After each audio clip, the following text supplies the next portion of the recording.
All right, what's going on, everybody? Isaac Fleischer here, and welcome to another iHoopsFL interview. Now, before we begin, make sure you guys follow me on Instagram at iHoopsFL. I post all these interviews that I do here on Sportscaster, or sorry, not Sportscaster anymore, because now we're on YouTube. My bad. That I do here on YouTube now, actually. So, yeah, I post all these interviews that I do here on YouTube now. So, you'll see all the highlights, all the best clips that I post from the interviews on YouTube on my Instagram page at iHoopsFL. And for you guys that maybe want to read any of the articles I've written for a company down here in South Florida, along with some recent recruitment info I've been putting up about some of these guys I've talked to here on YouTube now, no longer Sportscaster. You could find that on my Twitter at iHoopsRecruits. But anyways, enough about me. Let me bring on our guest right now. What's going on, my guy? How are you? Good. What's up? I'm doing pretty well. Thanks for asking. Now, I saw that when you were younger, so I'm assuming in middle school, obviously, you were at the D-Rich TV camp. So how was that camp? Because I know, I don't know if I ever interviewed someone that went there before. So how was that? When I went in there, I'm not gonna lie, I thought I was gonna be the best player there. Then I walked in, and it was like sixth grade going to seventh grade. Kids were dunking and everything, and I'd never seen nothing like that, especially at the middle school I went to, because just a whole bunch of unathletic kids that I played basketball with. So, and then I went in there and I did awful because I was not prepared, and that was kind of like made me jumpstart how I wanted to get better and stuff like that. And that's interesting because I guess how surprised were you? Because I'm assuming a lot of kids, because at least for me, like you live in West Virginia, like how would I be able to find out about a random kid like in West Virginia? I guess you're not like that random, but like there's just so many good kids out there. Like I thought I would be done interviewing players. I thought I would have gotten every player ever that's good at high school basketball, like probably 3 months ago. And there's just always more and more kids that keep coming up. So just how surprised were you when you realized like, oh, I'm not the only good kid in the world that's good at basketball?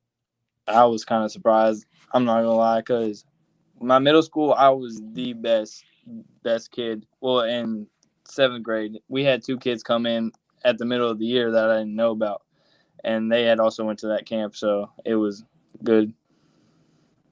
And did that kind of bring down your ego at all too? And are you kind of glad that that happened?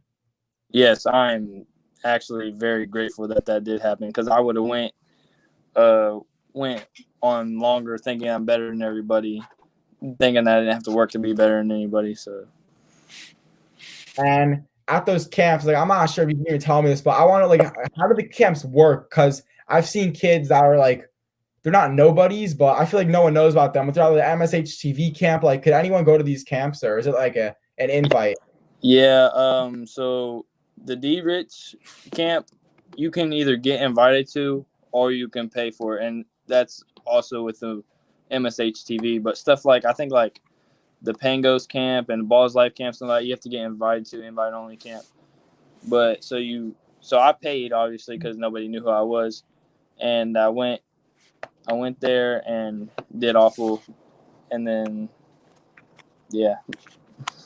And then don't they kind of do it because obviously there's like tons of kids. So do they have you like someone explained this to me, but I never gone to camp, so I don't know if it's the truth or not. And the guy didn't even play in one, so I'm not sure. But does it work where like in terms of the games, you play like tryout games first, and then they like evaluate you, and then pair you up, and like how do they kind of figure out the teams and the matchups and everything like that? They so you go to the D-Rich website or the MSHTV website, and they already have the teams selected and the names from heights and stuff, I'm guessing. And then you go in there, you get your pictures taken doing dribbling or whatever, and then you do like these workout drills or whatever for like the first hour or two, and then you do play 2 games, go back to your hotel, and come back Sunday and play 2 games. There's no workout before the 2 games Sunday. You just walk in and play 2 games. But at MSHTV, it's just walk in, play 2 games the next day. Okay, so it's not. So they have no like evaluation games. So there's like a chance, that they could put like this guy that's, like let's say it was like LeBron James, and then like the complete opposite of LeBron James. Like they could both be playing the same exact game together. It's not like based off skill. Yeah, it's not based off skill, but those first 4 games are evaluation games for the top 20 game. So, okay. So you have the top 20 game at the end. Yeah, that's pretty cool. Yeah, I had no clue. I'm glad you explained that to me because I had no clue how it works. But something else, not high school basketball related, not like AAU recruitment related. So you were up in Ohio. You were playing something in the Smith League with pros. Being a 2023 guy playing with pros, was that at all difficult for you? Yeah, I went to one, not Smith League, but it was like another pro thing. I went with my dad's assistant coach that he coaches with, and his sons play at. One of them plays overseas, and one of them plays at Wisconsin right now. And they took me up there and asked the dude if I could play. So that was my first like real open gym with pros, and then that basically made me not as nervous to play. And then once I got to the Smith League, I was all right. I didn't play the greatest, but it was getting me better. So. And what was maybe the biggest thing you maybe picked up from playing with pros? I need to get way stronger, for sure. Yeah, I guess like stronger is in like, or I guess there's like one way to get stronger, like bigger, right? And not in terms of height, just like Yeah. Yeah. I was gonna say fatter, but that's a little bit, but not fatter. And I guess when you found out you were playing with pros, like were you extremely nervous? Not like just very first time. I wasn't too nervous because I already knew the two kids that I was playing with, and then at the Smith League I wasn't that nervous because I knew a whole bunch of people there. So. And what was kind of their reaction to you? Like, were you the youngest guy there, or was there somebody even younger than you? No, there was nobody younger than me, but there was somebody only a year older than me, I don't know his last name, but he's good. He has a whole bunch of offers. He's good. They didn't know I was young until they asked me, and I told them. Yeah, so when they ask you your age, you're like, yeah, I'm only I'm 2023. I forgot how old that even is. I'm past that year of my life. But when they ask like what class are you in, like 2023, what was their initial reaction? They're like, oh shoot, you're 2023. Like, dang, you're young. And then they asked me how old I am, and I'm like 16. They're like, oh shoot. Yeah, that is definitely crazy. And now something else that's probably just as crazy is that you played your freshman year at a big time program like Huntington Prep. So how did your freshman year go? It went good.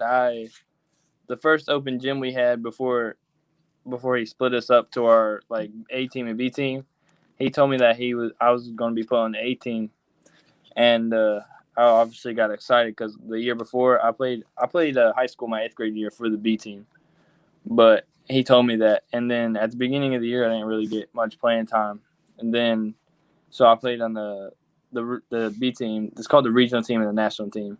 So I played on the regional team for a little bit, and then the second half of the year I started getting more playing time for the national team. So that was. Yeah, I mean, I'm not gonna lie, I wasn't expecting you to get any playing time just because I knew you were a freshman that year on like a big stacked team like that. So I wasn't even expecting for you to get any playing time. But explain to me, so you were on the A team, and did they say like, we want you to stop playing with us for a little bit, go down to the B team, play with them, and then come back like when we think you're ready, or were you kind of doing both at the same time at that point? It was kind of both at the same time. Our coach Arkell Bruce, he never is like, you're not good enough to play with us. Just go down there. He'll let you make your own decision, and like, unless he thinks you're too good to play for the B team, he'll make you play the national team. Wait, so you made that decision to play for the B team? Yeah, at the beginning, and then I'll go back and forth. But I always try to practice with the national team because that's going to get me better. And what do you think? Like, because most kids aren't going to think, I'm going to need to play down a little bit just to work on my skills. Like, well, why did you really choose to do that? And just what does that kind of show about you as a person? Making such a mature decision to play on both teams. Well, I knew I need to get better. My dad always tells me, make the smarter decision. Do you want to be better, or do you want to have a name for a year or a month or whatever? So.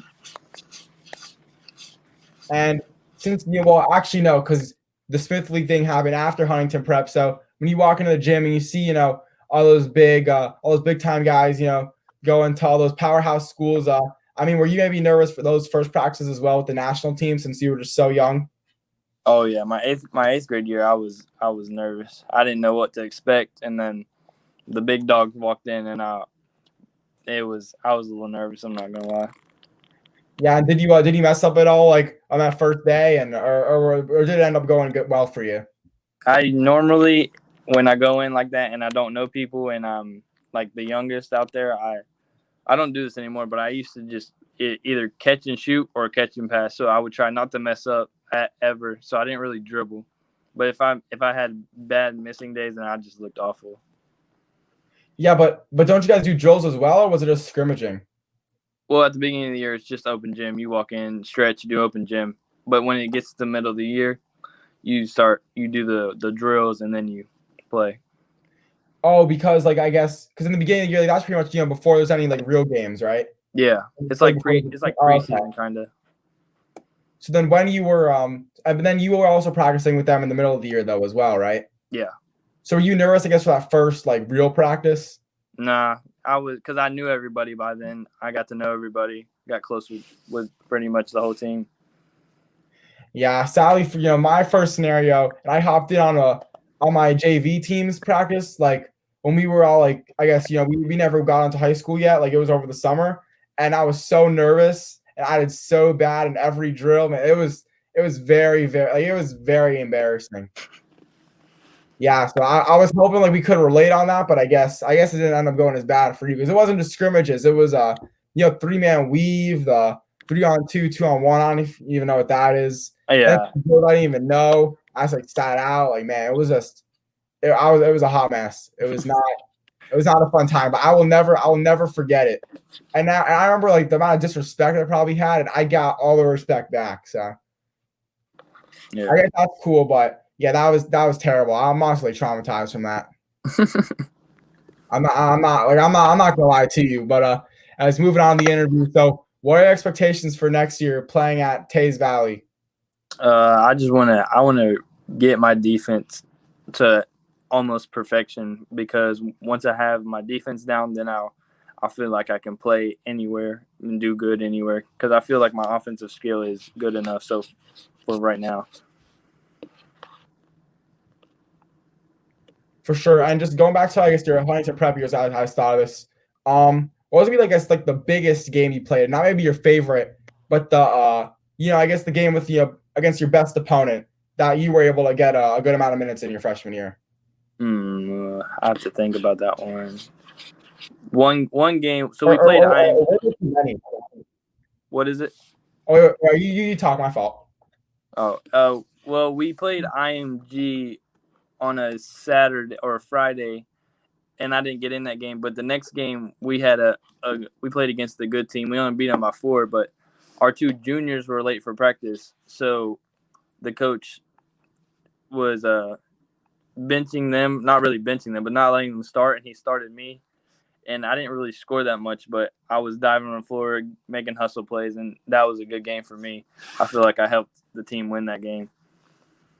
Yeah, man, that's crazy. I never knew you start. Like I'm telling you, I was expecting you to just ride the bench the whole year, and because when kids are on that team, and obviously if you're like a 2023 guy and you were like sitting on the bench, at IMG or Huntington Prep or Montverde or whatever, like you're probably still going to get offers because it's such a good and well known program. But that's crazy. You even got what was it against like a national team or was it just against like just a decent team that you guys played? It was they were a decent. They weren't, I want to say national, but they were good. Oh, so like I'll have no clue who they are then, right? No, I don't think you know who they are. Okay, and so what are your goals now coming into your sophomore year? You're at a different program. Just what are you trying to get done? You talk about defense, but is there maybe anything more than that? I want to get tougher and I want to get stronger and get coaches looking at me and stuff and get more offers, stuff like that. And you say getting tougher, but you're diving on the floor, making hustle plays. Like, what else could you possibly do to make yourself tougher on the basketball court? I used to be really, really soft, so playing prep got me way tougher. I would like to be real physical. Like I used to want to be physical, but I was never tough enough to be physical. I used to be soft. I'd get bumped, I'd cry or whatever. And now I just try to play through it. If it hurts, then just walk it off. You're good. Stuff like that. But at the same time, like, what if it hurts? Doesn't that kind of aggravate it even more? like I concern. I think if it hurts, don't walk it off and play. I would say unless it's like your final game of the season, I would say if it hurts, sit out, just because you never know what that could do to you. No, I understand that, but Oh, like if it's like a burn from like the floor or something like that. yeah, something like that. But if it's like a real injury, I'll definitely sit. But like if I'm getting bumped and I get like elbowed in my muscle or whatever, and it like bruises up a little bit, then I'll try to like walk that off, try to shake it off, and then keep playing. Because you asked the coach to come out because you have a bruise on your arm, you look soft, and I don't want everyone to look soft. College coaches don't like that. And you mentioned coaches, and you said is your dad a coach like for high school or AAU or what? He coaches girls AAU, but high level girls AAU. Okay. So he's never like coached you before or anything like that? He coached me when I was in like 5th grade, AAU when I was in 5th grade. Okay. Do you do a lot of stuff with girls basketball, or are you just kind of separate from anything your dad does with the girls? Well, I like to go and watch the tournaments and stuff like that because my sister used to play. She went to Notre Dame, and my other older sister, she went to Marshall University, which is where I live. So, and he has some pretty good girls on his teams, and I like to watch them play. Well, I never knew Marshall was in West. I don't know. Marshall kind of gave me like if anything, gave me like a Virginia kind of vibe, not West Virginia. Yeah, they're like where I live, Huntington. They're like literally probably like 10 minutes from my house. Okay, that's pretty cool. So I mean, it seems like basketball runs in the family. And since you told me like I'm nervous for this, I'm nervous for that. I'm wondering. Luckily, you're probably going to make it. You got not just one, but you got multiple Division I offers. But were you all nervous? Like this sister went Division I, this one went D1. Like, what if I kind of break the streak or something like that? Oh yeah, when I don't know why I remember this so good, but when my second oldest sister that went to Marshall, she first signed with Middle Tennessee, so she went there first for a little bit. When the day she was signing and I was watching her sign, I was just thinking in my head like, I can't break the streak. I have to get a Division I offer. So like both my older sisters, especially them being my sisters and not my brothers, like I can't slack off and be the weakest link. I have a little sister too, but yeah, does she play basketball as well, or? Yeah, she's getting better. She's not the greatest. She's like I don't think she's very good, but I used to not be very good either. Is she like how young is she? She's in 6th grade. She's 11 years old. Oh, I mean, there's not much you could do. Like probably is she small too? No, she's actually really tall. She's like 5'7", long. Okay, I mean, well, your dad obviously knows what he's doing, so that's a super crazy. So I guess do you guys do a lot of family basketball stuff together? We used to. My sister's so my sister dates my oldest sister dates Andrew Wiggins, so she lives. Oh my gosh, She lives you live with basketball. Like, but does your mom have anything with basketball too, or not? She used to play like when she was little, but she just like she had my oldest sister when she was young, so she just took care of my older sisters. And then, but like she's into it though, right? Like, she goes to a lot of tournaments. She'll tell me if I'm doing something wrong, stuff like that. Yeah, because like I was wondering, I guess if she had any sort of connection to basketball like ever, because if she played when she was like a kid, then that's like a yes. But I thought you were gonna be like, oh, she never played once, like whatever. Okay, talk about the Andrew Wiggins thing. That's pretty cool. Yeah, so my sister dates Andrew Wiggins, so she lives in California because he just got traded to the Warriors. And my second oldest sister, Michelle, she dates Miles Bridges, so she lives in Charlotte right now.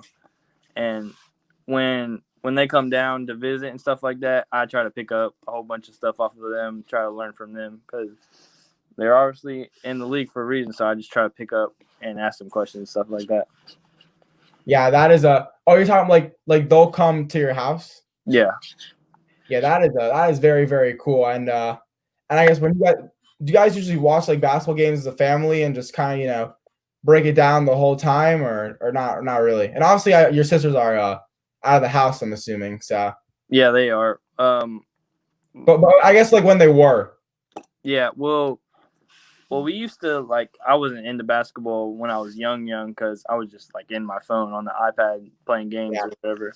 But once my sister went to Notre Dame, and when she got in the game, my mom and dad would freak out and make everybody sit on the couch and be silent so they could watch her play. Like it was crazy. I was like, oh, why do I have to be this quiet? And I couldn't leave because I wanted to watch her play. So Yeah. No, so why would they make it be like so? So if she did like something, like she hit a three or something like that, you guys had to stay silent. no, we would get hype. But like if she's not like doing anything, you guys like can't talk or anything. Yeah, like right when she checks in, they make everybody go silent. Man, that is very interesting to say the least. But let's keep going with this interview. So I'm not sure if this was a junior NBA event because I saw somebody, wearing literally a junior NBA jersey, and he told me no, this was not for the junior NBA. So I have no clue to think about that anymore. But I saw, there were some like junior NBA, like I guess signs around like the basketball court a little bit. So were you playing in a junior NBA event before? Yeah, it was I don't know what kind of camp. It was a camp in Chicago at the NBA where where they do the combine Okay. stuff. So we had that camp. I actually did really good. They made me a Balls Life mixtape at that camp, and I did really good there. Yeah, where do they do the combine? That was in Chicago. I think they do it in multiple places, but I'm pretty sure that's just where they did that one. I'm talking about like where, like, is it like a hotel ballroom or like a gym? Oh no, it's like a gym. They have like 3 courts, and you walk in, and it's just a big old gym with the NBA rims, and they have a high lifted court. So. And what was, I guess, the purpose of the camp? Was it just, one of those exposure camps, or was there any Yeah. reason behind it? No, it was an exposure camp. It was a invite only. I think. I don't think you could pay to go that one. There weren't very many kids there, so I'm pretty sure you had to get an invite to go. There were NBA scouts, college scouts, stuff like that. There were big time names there. And you said there were NBA scouts there. Why would there be an NBA scout there if you're, barely playing basketball yet? Like, what are they going to get out of it? Yeah, I'm not sure, but because they had the combine there the day before, so I guess they were just there for that. And they just wanted to watch. My Huntington Prep assistant coach, he takes me to most of my camps. I'm real close with him. He's my trainer, and he took me up there, and he told me that there's the IMG coach and stuff was there. So Okay, yeah, that's definitely pretty cool. And something else is definitely, extremely cooler. So you were just listed, 24/7 Sports to put out their the top 50 2023 guys. So how did that moment feel achieving that goal? I was in the middle of class, and I tapped on the dude in front of me. He's one of my teammates at Tays Valley, and I was like, "Bro, look, I'm top 50 in the nation." I was hyped, but we were in the middle of class, so I couldn't really jump out my seat or anything. Yeah, and then once it be are you guys like switching classes too, or do you have to stay in your room like the whole day? It's like basically elementary school. The teachers switch classes and not the kids. Oh, okay. So then when the teachers are switching classes, do you guys get to like walk around in your room or whatever? Yeah, we can. And then we have lunch in our rooms as well. We can get up, walk around, eat, whatever. Okay, so I guess when the teachers were switching, were you getting like hyped during that, or I guess was the moment kind of over? No, I was still hyped because if I like get an offer or I get ranked or something like that, a whole bunch of people repost it and I repost. So I'm just sitting there clicking through my DMs real quick, just trying to repost everybody's thing before the next class starts. And I'm not saying I'm Hollywood, and I don't think I'll ever become Hollywood unless something, Hollywood like happens to me. But like I have some DMs that I haven't really like, checked yet. Like I'm gonna check them, but I just haven't checked them yet. But yeah, it seems like you check like every DM. I mean, is that like not annoying, when something like that happens? No, not really. If they're trying to have a full conversation with me when something like that's happened, I'm like, so whatever. I don't see a lot of my like requests because they don't pop up on my feed. But if someone already follows me and I have accepted it already, then I'll answer it unless they just ask me something stupid. Well, no, like I'm talking about, like when you got ranked and you said, your phone was blowing up, like weren't you getting a ton of requests from like of other people? Unless you have like no fans, like I don't really know. Well, I wasn't really getting requests. They were already popping. They were just popping up, and I would check my requests every now and then, but I didn't really have that many, so they already followed me, I think. So. And you don't really mind just like sitting on your phone and just going like out of story out like that doesn't really bother you or get like a little bit boring at some point, because some people like when that stuff happens they just want to put their phone down and just kind of let the moment like pass. No, I actually kind of like it. I like them to celebrate. Yeah. Be on my phone, see all the stuff that's going on, stuff like that. Yeah, it is pretty cool. And how has the recruitment process been? It's been good. It's like kind of slow because of COVID. The coaches, they're not at this like dead period. Something I don't know what it's called, but they're not allowed to call you. You have to call them.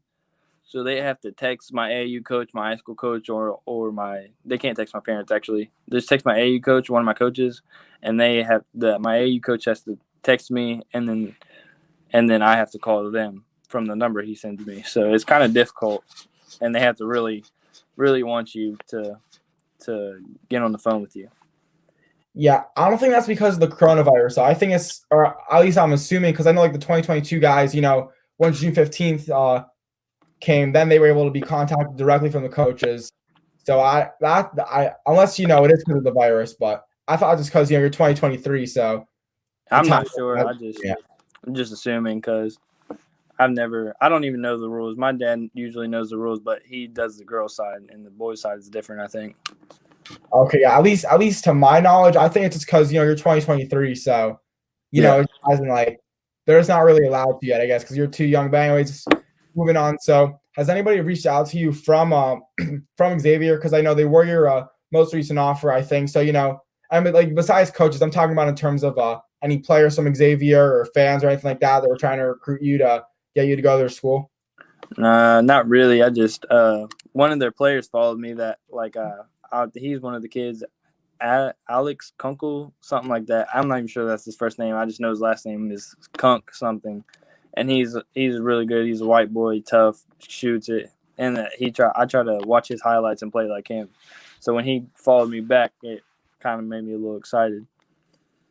Yeah, and I'm not gonna lie, like the reason why I did ask that was because I noticed that he followed you because I was seeing maybe anybody famous. And then I might have saw like Xavier fan account, and then I saw him too, and I'm like, oh, that maybe he's getting recruited by players, but I wasn't sure. But are any other schools players like hitting you up or not really? Not really, no. All right, and which schools? Well, I don't know if you know this exactly, just because you're not being contacted directly. But do you have any idea which schools have been contacting you or your coaches the most? No, I haven't been on the phone very much with any coaches. Like if I've called a coach, it's been only one time, and one of the schools that offered me or two, one of the two of them they haven't called me. They just offered, and then when the dead period's over, they're probably going to call me. Like Indiana has been the school I've been on the phone the most with, and they haven't even offered me it.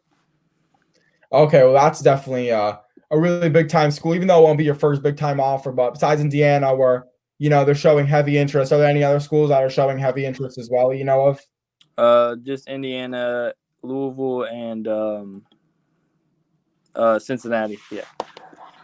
Okay, yeah, that's really cool. And how do you like playing for Wildcat Select? Oh, good. They're like family. My teammates, I'm real close with my teammates. My point guard, we're real tight, and my coaches, I really enjoy my coaches. The program directors, we're all family. That's for sure. Yeah, that sounds awesome. And how excited are you next year? Because obviously the things all got kind of screwed up with the virus. But how excited are you to get onto that Adidas 3SSB circuit? Oh, I was pumped. The year I tried to play 15U when I was in 8th grade. So when I was 14, and I didn't get any playing time on that team. So I went down and played on the 8th grade team, and I did good. But they weren't really on the circuit yet because they were in middle school. But the next year, when we started getting shoes and stuff, that's when I kind of felt big time. And that was before I got any offers or anything. Yeah, and when you got, you said you got the shoes and you get all that gear. Do you love, like, I guess, gear day?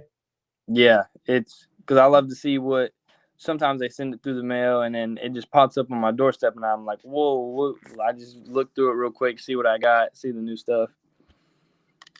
Yeah, and I guess why do you look for? Because me too. Like I always enjoy the day. Like when we get if I get like a T-shirt from my school's basketball team, or like the jackets, or I'm hoping they're gonna do backpacks again because they did that the year before I went to high school, so my 8th grade year, and they haven't done that since. But I'm hoping one day I'll get a backpack too. Like, well, why do you look forward to the days when you kind of get those packages of clothes and all that stuff? Just because it's like you get to basically flaunt. I like to flaunt at school a little bit. Yeah, that's why I like it too, because it shows like I'm walking around. Like I don't care what people think of me, because I'm like I'm wearing the basketball gear. Like you can't think I'm a weirdo now. Like yeah, you're a cool kid if you have the gear on. That's for sure. Exactly. That's the exact reason why I like it too. But finally, made it to the end of the interview. Hopefully, didn't go as bad as you thought. But my final question for you is that when you do finish your high school career and it's all said and done, what are you hoping to have accomplished? The freshmen, the 8th graders, the middle schoolers, they just all look up to me, and I was a good influence. I was a good teammate, and big progression from my freshman year to my senior year. That sounds awesome, man. So, anyways, before we end the show, is there anything you want to plug or anybody you want to shout out? Nah. All right, sounds good. So, anyways, make sure you guys give us a follow on Instagram at Maki.Johnson. 2 A is your last name spelled with 2 N's? I had it wrong the whole time. No, it's only 1 N, but it's 2 N's on my Instagram because that. Yeah. I just want to make sure. Anyways, follow him on Instagram at Maki.Johnson. I said your name right? Maki. Oh, Maki. I knew it was like one of the two. For some reason I thought it was Maki, but I said Makey. That's what I thought it was in the beginning. But yeah, I probably pissed you off with doing that. But anyway, so make sure you guys follow him on Instagram at Makai.Johnson N at iHoopsFL. Yeah, I'm sorry for messing up your name, but I'm gonna try to do this outro clean. So sorry, not before the show. Just thank you for coming on. Really appreciate you taking your time. And anyways, for 2023, top 50 guard Maki Johnson, not Maki. I'm Isaac Fleischer, and this has been another iHoopsFL interview. Peace out, guys.